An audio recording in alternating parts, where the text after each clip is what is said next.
Assalamualaikum warahmatullahi wabarakatuh. Apa kabar anak-anak hebat semua? Semoga kalian selalu dalam kondisi yang sehat ya. Nah, alhamdulillah hari ini kita bertemu lagi di pembelajaran bahasa Inggris. Ada yang tahu materi untuk hari ini apa? Kira-kira apa ya? Nah, sebelum mulai, ada baiknya kita awali dulu dengan berdoa. Yuk, kita angkat kedua tangan kita, lalu kita membaca doa. Bismillahirrahmanirrahim. Rabbi zidni ilma warzuqni fahma.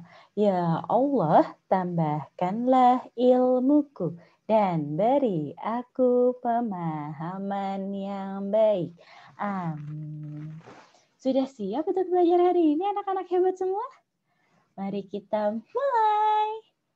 Nah, hari ini kita akan membahas tentang present continuous tense.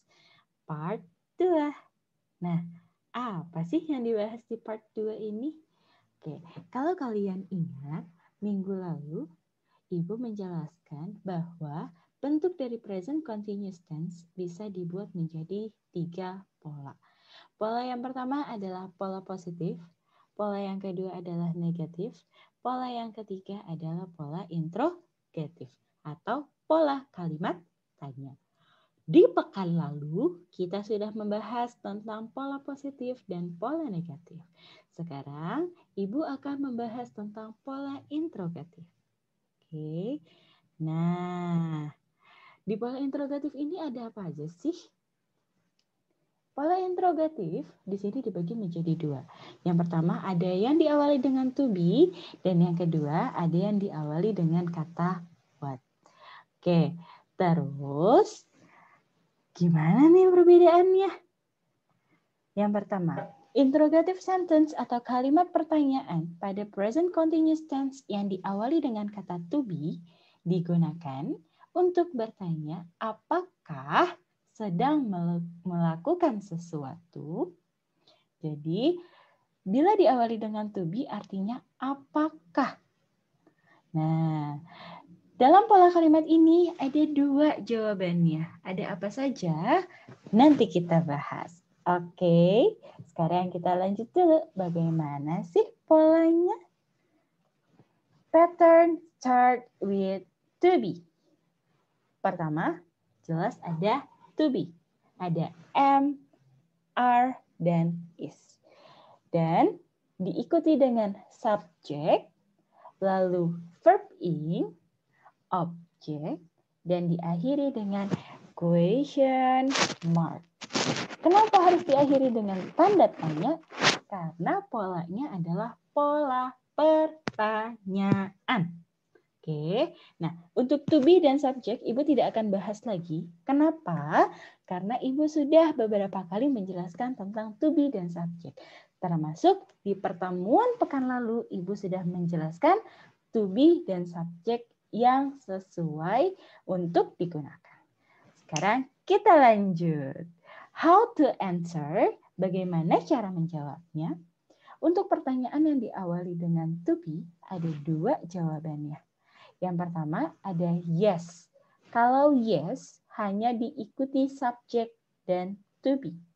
Tapi kalau jawabannya no, untuk yang kedua, setelah subjek to be diakhiri dengan kata not. Oke, jadi ada 2. Yes, subject to be. No, subject to be not. Oke, kita masuk ke contohnya. Example. First, are we studying math? Artinya, apakah kita sedang belajar matematika? Kalau ya, yes, we are. Kalau tidak, no, we are not. Yes, we are artinya ya, kita sedang belajar matematika. Kalau no, we are not, tidak, kita tidak belajar matematika. Ikuti ya. Are we studying math? Yes, we are. No, we are not. Oke, good job. Kita masuk contoh yang kedua. Is she going to the mall? Yes, she is. No, she isn't. She is going to the park. Oke, nah she is going to the mall. Artinya apakah ia pergi ke mall? Oke, dianya di sini maknanya adalah perempuan ya. Karena subjeknya adalah she. Yes, she is. Ya, dia pergi. No, she isn't. Tidak, dia tidak pergi. She is going to the park. Oke, maaf di situ ada kesalahan pengetikan. Seharusnya she is going to the park.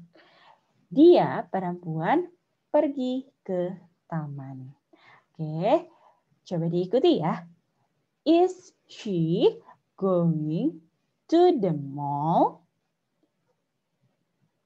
Yes, she is.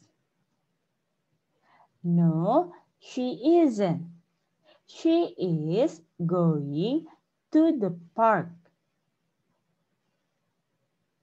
Bravo! Oke, kita lanjut contoh yang ketiga. Are Kiara and Ciara swimming in the pool? Kalau ya, yes, they are. Kalau tidak, no, they aren't. They are going to the beach. Oke, are Kiara and Ciara swimming in the pool? Apakah Kiara dan Ciara berenang di kolam? Yes, they are. Ya, mereka di sana. No, they aren't. Tidak, mereka tidak di sana. They are going to the beach. Oke, mereka pergi ke pantai. Oke, kita masuk contoh yang keempat yuk. Is the dog running to the cage? Apakah anjing itu berlari ke kandang? Yes, it is. No, it isn't. Is the dog running to the cage? Apakah anjing itu sedang berlari ke kandang? Yes, it is. Ya, dia atau anjing itu sedang berlari ke sana. No, it isn't. Tidak, dia tidak ke sana. Oke. Kata the dog atau subjeknya dalam pertanyaan berubah dalam jawaban menjadi it. Kok bisa? Oke, jadi di subjek ada penggunaan kata it. It itu digunakan untuk apa sih? It itu digunakan untuk menggantikan kata-kata selain orang. Oke, menggantikan kata-kata selain orang.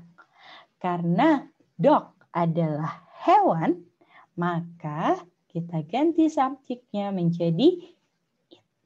Begitu pula kalau kalian bertemu dengan subjek cat, butterfly, atau misalkan noodles, atau chair, dan yang lainnya. Benda-benda atau hewan atau apapun itu selain orang. Subjeknya berubah menjadi it. Oke, sedikit explanation untuk yang Kiara and Ciara. Di contoh nomor 3, Kiara and Ciara. Subjeknya berubah menjadi they. Kenapa sih kok berubah menjadi they? Karena Kiara and Ciara adalah dua orang yang berbeda. Maka untuk menggantikan dua nama tersebut, kita ganti dengan mereka. Mereka dalam bahasa Inggris adalah they.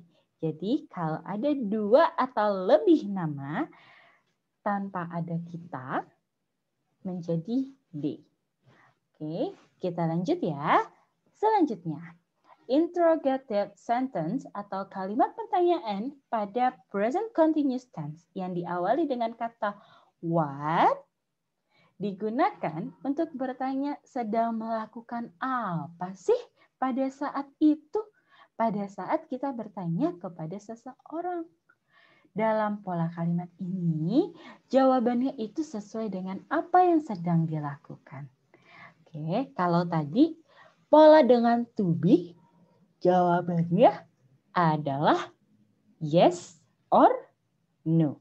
Tapi kalau diawali dengan kata what, jawabannya sesuai dengan yang sedang dikerjakan. Patternnya. What ditambah dengan to be, diikuti subject, lalu verb ing, dan question mark. Boleh nggak sih ditambahin objek? Boleh. Di mana penempatannya? Penempatan objek berada setelah verb ing. Oke, jadi what, to be, subject, verb ing, boleh ditambah dengan objek dan question mark, tanda tanya. How to answer, bagaimana cara menjawabnya? Diawali dengan subjek, lalu to be, verb ing, lalu objek. Oke, kita masuk ke contoh yuk. Example. What are you doing? Apa yang sedang kamu lakukan? I am watching TV. Saya sedang menonton TV. What are you doing? I am watching TV. 2. What is she drinking? She is drinking orange juice. Apa yang dia minum? Dia minum jus jeruk. 3.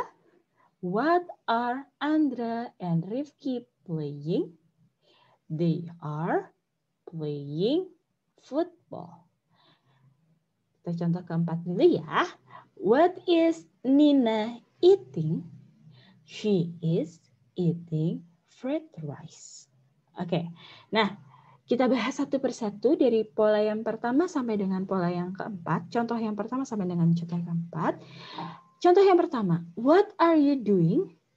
Pertanyaannya diawali dengan kata what, diikuti dengan to be are, subject you, dan verb ing doing.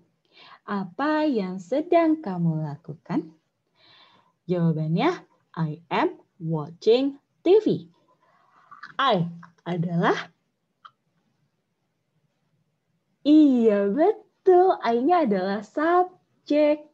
Am, to be, watching, verb ing, TV, objek. Oke, sekarang kita contoh yang kedua. What is she drinking? Berarti what? To be-nya adalah hebat. Betul, to be-nya adalah is. Dan she sebagai, iya benar, sebagai subjek. Dan diakhiri dengan verb ing, drinking. Jawabannya, she is drinking orange juice. Oke, she is, berarti sudah ada subjek dengan to be, drinking, verb ing, orange juice, object. Selanjutnya, contoh yang ketiga. What are Andra and Rifki playing? What diikuti dengan to be are. Andra and Rifki sebagai subjek dan playing sebagai objek. Apa yang Andra dan Rifki sedang mainkan, atau bisa juga diartikan sedang bermain apa Andra dan Rifki? Jawabannya adalah they are playing football. Mereka sedang bermain sepak bola. They, subject, are, to be, playing, verb ing, football, kita contoh yang keempat. Ada yang tahu nggak yang mana sih subjeknya? Yang mana ya? Iya betul, ada yang jawab. Nina adalah sebagai subjek. Lalu to be-nya adalah is dan verb ini adalah eating. What is Nina eating? Apa yang Nina makan? Jawabannya, she is eating fried rice. Dia sedang makan nasi goreng. She sebagai subjek, is sebagai to be, eating sebagai verb in, dan fried rice sebagai objek. Oke, alhamdulillah materi hari ini sudah selesai. Yuk kita ucapkan hamdalah bersama-sama. Alhamdulillahirabbil alamin. Nah, karena materi hari ini sudah selesai, maka cukup sekian pertemuan untuk hari ini. Semoga apa yang Ibu sampaikan kepada kalian bisa kalian pahami dengan baik, bisa kalian mengerti, dan bisa kalian terapkan. Akhir kata, wabillahi taufiq wal hidayah. Wassalamualaikum warahmatullahi wabarakatuh.